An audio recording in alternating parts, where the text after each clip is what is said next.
his son, a former president of the European Parliament, C. José María Gil-Robles. José María Gil-Robles y Quiñones de León was a prominent Spanish politician in the period leading up to the Spanish Civil War. Gil-Robles received his master's degree in 1919 and in 1922 he gained by examination the chair of political law in the University of La Laguna. During the dictatorship of Miguel Primo de Rivera he was secretary of the Catholic-Agrarian National Confederation and member of the Writing Council of El Debate. After the declaration of the Second Spanish Republic, he participated in and led the Acción Nacional Party, later renamed Acción Popular. In the elections of 1931 he was chosen as a deputy in the Cortes for Salamanca. During the period of the Republic, he maintained the posture of accidentalism. Whether Spain was a monarchy or republic was less important than the law's compatibility with religious principles.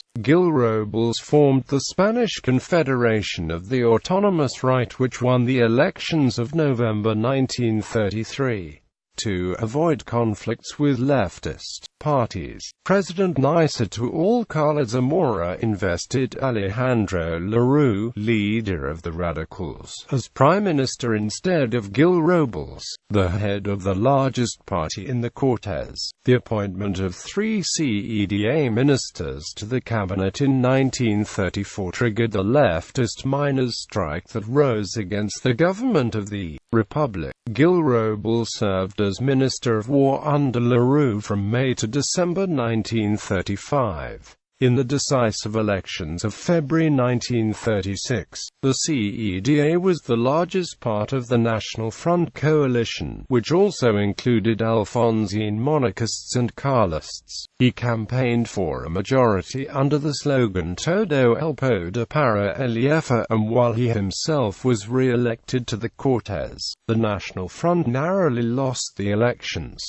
Gil-Robles is a unique and controversial figure in the history of Spanish politics. The nature of his political beliefs during the Second Republic either greatly fluctuated or were tailored to his audience, as he is recorded as making many statements that appear contradictory. This is certainly reflected in the nature of his party, the CEDA, which somehow managed to attract support from both moderate Catholic Republicans and extreme right-wing monarchists. The controversy surrounding him has been best articulated by historians Paul Preston and Richard Robinson. Preston believes that Gil-Robles was essentially a legalist fascist, whose policy of accidentalism would give way to legislating for a fascist dictatorship when he was confident that the populace was controllable. His evidence references Gil-Robles' speeches, which were often filled with anti-democratic and anti-Semitic innuendo, the oppressive, anti-reformist nature of his government partnership with Alejandro Lerroux's radicals, and the frank admiration offered to foreign fascist regimes by both his propaganda and by his press organ El Debate. Robinson, however, rejects any claim that Gil-Robles was anything but a consummate politician struggling to keep the unstable right under control and within the law. The CEDA was not a mere front for fascist aspirations, but a party that was based on Catholic values, including a desire to pursue social Catholicism.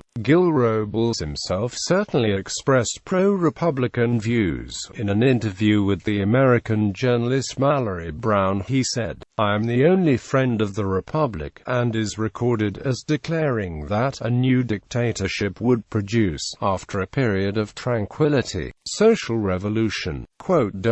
Following the victory of the Popular Front in the elections of February 1936 and the defeat of the CEDA, Support for Gil-Robles and his party evaporated almost overnight. Most striking was the hemorrhaging of CEDA members to the explicitly fascist Falange. Bitterly disillusioned with the failure of the YEFA, CEDA's youth group Juventudes d'Acción Popular went over en masse to the Falange. In the following months and in the volatile situation that arose, Gil-Robles was well aware that a coup was being prepared. Despite his later insistence that he had no part in the destruction of the Republic, the CEDA leader was kept informed of each stage of the plot. Members of his party played important liaison roles, facilitating contact between military and civilian plotters. Gil-Robles himself authorized the transfer of 500,000 pesetas of CEDA electoral funds to General Emilio Mola's military insurgents. Whatever his politics were, with the beginning of the Spanish Civil War, Gil-Robles was unwilling to struggle with Francisco Franco for power and in April 1937 announced the dissolution of CEDA. After the Civil War he went into exile. Abroad he negotiated with Spanish monarchists to try to arrive at a common strategy for taking power in Spain. In 1968 he was named a professor of the University of Oviedo and published his book No Fue Posible La Paz.